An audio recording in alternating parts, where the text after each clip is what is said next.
मंत्री थे। आप बहुत लड़ाई लड़े हैं मंत्री। कैसे बिटिया के साथ ये हो गया? मौलाना पुरुषोत्तम राम कहाँ हो? सब साथ में हैं। कहाँ हो? सीता मैया कहाँ हो? कि जो घटना यहाँ हुई थी निर्भया कांड, अभी तक मैं निर्भया कांड की दर्दनाक घटना को सुनता था, लेकिन कल जब मैं उस परिवार में गया, परिवार जो है सहनुआ है, हमारे संसदीय क्षेत्र में है, सरदार पटेल वार्ड हमारे लोकसभा के संसदीय क्षेत्र में है। मैंने जब सुना कि एक दलित बेटी के साथ जितना अत्याचार हुआ है, दुनिया में इस तरह की कोई घटना देखने और सुनने को अब तक नहीं मिली है। मैं मौके पर गया,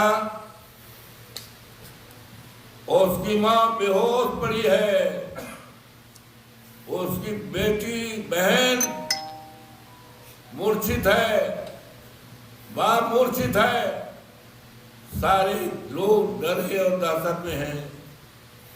मैंने पूछा, बताओ कैसे हुआ? तो एक महिला ने, जो उसकी दादी लगती है, अपनी सारी बातें बता दी। यहां तक उस बेटी की स्थिति कैसी थी, मुझे शर्म लग रहा है जबान खोलने में।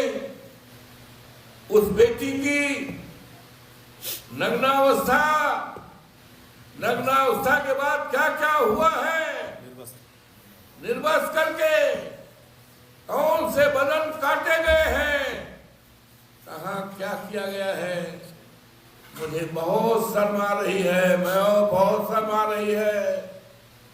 मैं देश की जनता के सामने स्वयं लज्जित हो रहा हूं। यहाँ के देवतुल्य मतदाताओं ने अवधेश प्रसाद के हाथ में जिम्मेदारी सौंपी है, सुरक्षा की जिम्मेदारी सौंपी है, लोगों की सम्मान की जिम्मेदारी सौंपी है। लेकिन आज हम देश के सामने क्या कह पाएंगे? देश हमसे पूछेगा कल कि एक दलित की बेटी के साथ दुनिया के सारे रिकॉर्ड टूट गए, निर्वस्त्र करके उसका क्या क्या काटा गया, क्या क्या किया गया, जघन्य अपराध किया गया, हत्या की गई। निर्भया कांड से 1000 गुना यह गंभीर मामला है। और हमने देखा, मैं उस बेटी को मिट्टी देने भी गया था और बाप को, परिवार को सब सामे हुए थे। यहां तक कि उसका जो दाह संस्कार होता है, दाह संस्कार भी जो हमारी हिंदू धर्म में मान्यताएं हैं, हिंदू धर्म की मान्यताओं को तोड़ा गया। जीसीबी लगाकर पुलिस के घेरे में उसको दफनाया गया।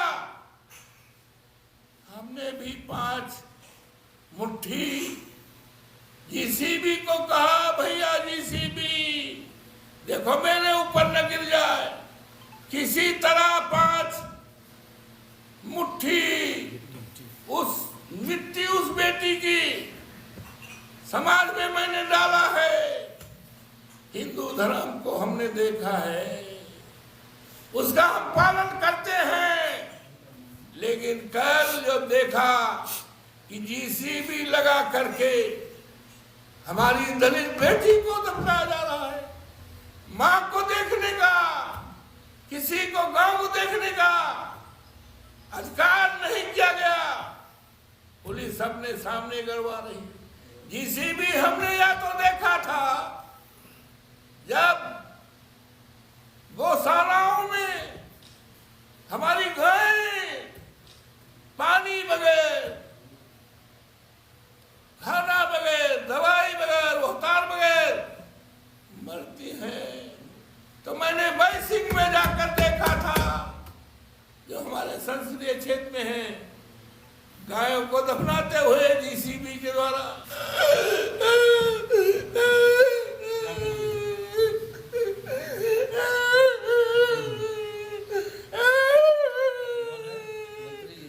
मेरा दिल नहीं कहता, मेरा दिल नहीं कहता।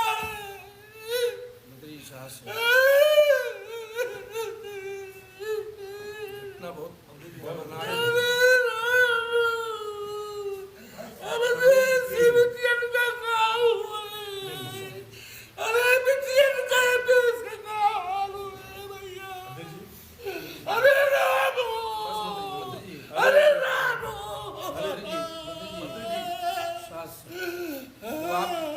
आप उसकी लड़ाई लड़िए, लड़ाई लड़ी जाएगी, सब लोग उस साथ। लड़ाई को आप लड़ेंगे, उसको न्याय उसके परिवार दिलाया जाएगा।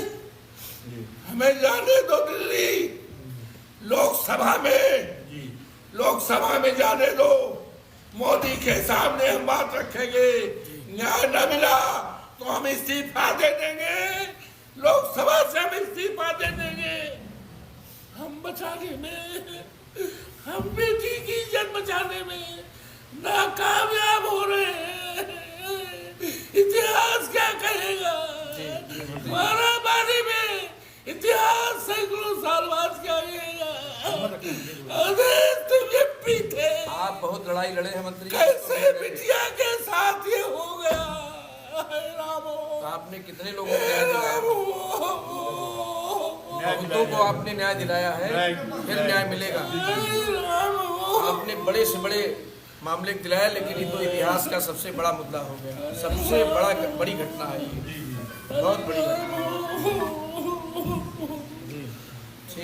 मर्यादा पुरुषोत्तम राम, लड़ाई में साथ सब साथ। मर्यादा पुरुषोत्तम राम कहाँ हो? सब साथ में हैं। कहाँ हो? सीता मैया कहाँ हो? राम हो।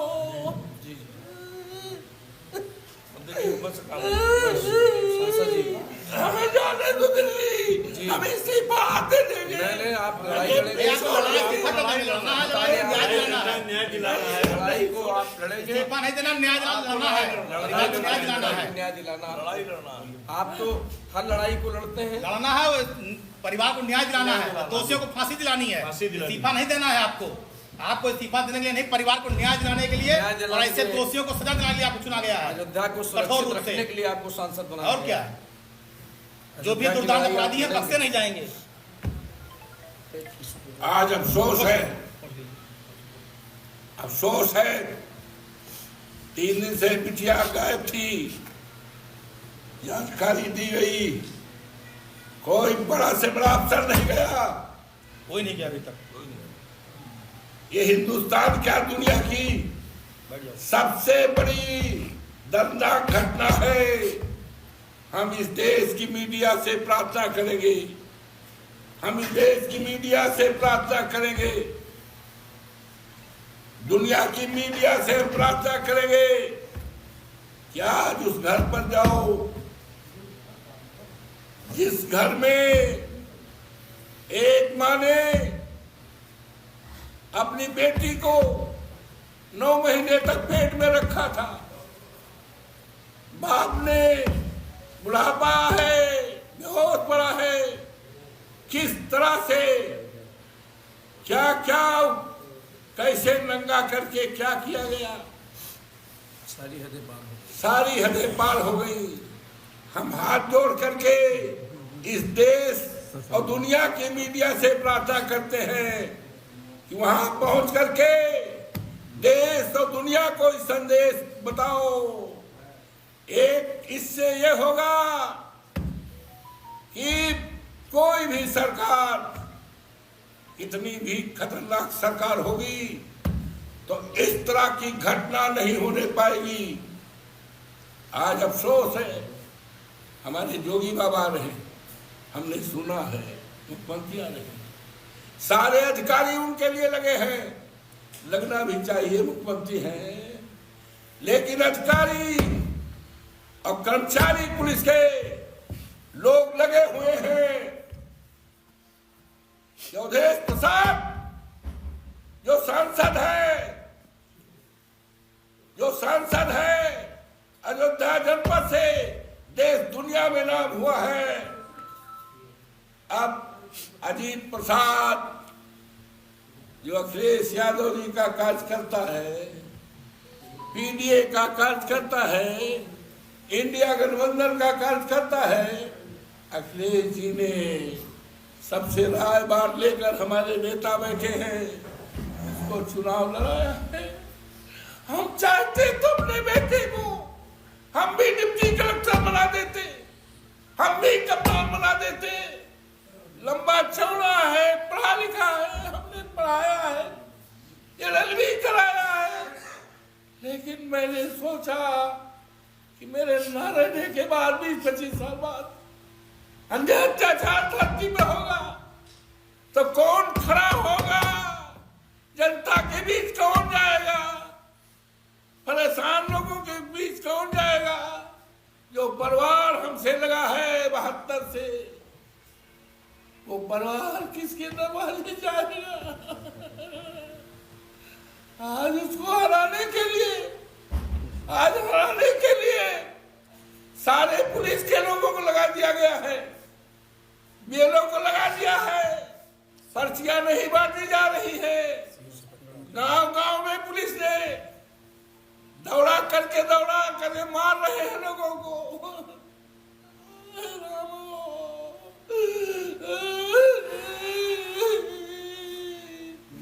पुलिस को चाहिए था, शाहनवा में जो घटना हुई है, कौन दोषी है हम अपने जबान से नहीं कह सकते हैं, कौन दोषी है उसका पता लगाओ। जाना चाहिए था, जिसने कांड किया है उसको गिरफ्तार करते, जाना चाहिए था इसी का कि जो जिसने किया है उसको फांसी की सजा दिलाई जाए। लेकिन फांसी की सजा दिलाना तो दूर रहा, वहां कोई गया तक नहीं। ये सारे लोग लगे हैं समाजवादी पार्टी के कार्यकर्ताओं को डरवाने के लिए, धमकाने के लिए कि JCB लगाकर घर गिरवा देंगे और वो बंद करा देंगे। जितनी सब है सब बंद कर दिया है और चुनाव में गुंडागर्दी कराई जा रही है। और हमारे प्रचार वाहन एक कोरी बिरादरी का है, उसको CO ने गाली दिया है, धमकी दिया है, दिखाई पड़ोगे हाथ पैर तोड़ देंगे, घर को गिरा देंगे। वो दहशत में है। कल उसका वो बढ़ गया था, हार्ट अटैक से बच गया, डॉक्टरों को बुलाकर हमने उसकी कल जान बचाई, जिसको CO ने धमकी दिया था। पूरे देश में जा रहा है, ये क्या हो रहा है? धमका करके, डरवा करके, लोकतंत्र को दबा करके ये चुनाव, मैं तो समझ रहा हूँ ये हिंदुस्तान का, दुनिया का एक अजूबा चुनाव होगा। जनता ने चुनाव हाथ में ले लिया है, दुनिया की कोई ताकत। जोगी जी ने तो रिकॉर्ड बना दिया भाई, वो गिनी बुक में कभी लिखा जाएगा तो यह आएगा। उत्तर प्रदेश के ऐसे मुख्यमंत्री थे जो 10 बार किसी चुनाव में गए हैं। विधानसभा में हिंदुस्तान का, दुनिया में भी अगर आप गूगल लगाकर ढूंढना चाहोगे कि 10 बार कोई मुख्यमंत्री एक चुनाव में गया हो विधानसभा में, तो दुनिया में कहीं रिकॉर्ड नहीं मिलेगा। बाबा ने तो रिकॉर्ड तोड़ दिया है भाई, रिकॉर्ड तोड़ दिया है। हम अपने अधिकारियों से कहना चाहते हैं कि चुनाव में आचार संहिता का पालन किया जाए, सरकार के दबाव में काम न किया जाए। पुलिस अफसर से भी कहना चाहते हैं कि लोगों को डरवाया न जाए, धमकाया न जाए, लोगों को घरों से निकाला न जाए, लोगों को मरवाया न जाए, क्योंकि लोकतंत्र की हत्या हो रही है। देश और दुनिया वासियों से प्रार्थना कर रहे हैं, आओ बचा लो लोकतंत्र को, आओ बचा लो। बिटिया के द्वारा दिया गया जो बिटिया के साथ अन्याय किया उसको न्याय दिलाओ, और जिसने किया है फांसी दिलाओ, और जो अधिकारियों ने लापरवाही किया है उनके खिलाफ कार्रवाई कराओ। हमारे नेता ने कल मांग किया है 1 करोड़ रुपए का, हमारे नेता ने, और आज उस परिवार के ऊपर संकट तकलीफ तो है ही है, उसकी असुरक्षा हो गई है, उन लोगों के जान के खतरे हो गए हैं। तत्काल उस परिवार की सुरक्षा दी जाए, परिवार को बचाया जाए, नहीं तो और सारा सबूत जो है नष्ट किया जा रहा है। मैं चाहता हूँ देश और दुनिया के लोगों को आकर देखो, निर्भया कांड तो भी सुनते थे, 100 गुना उससे ज्यादा गंभीर मामला है।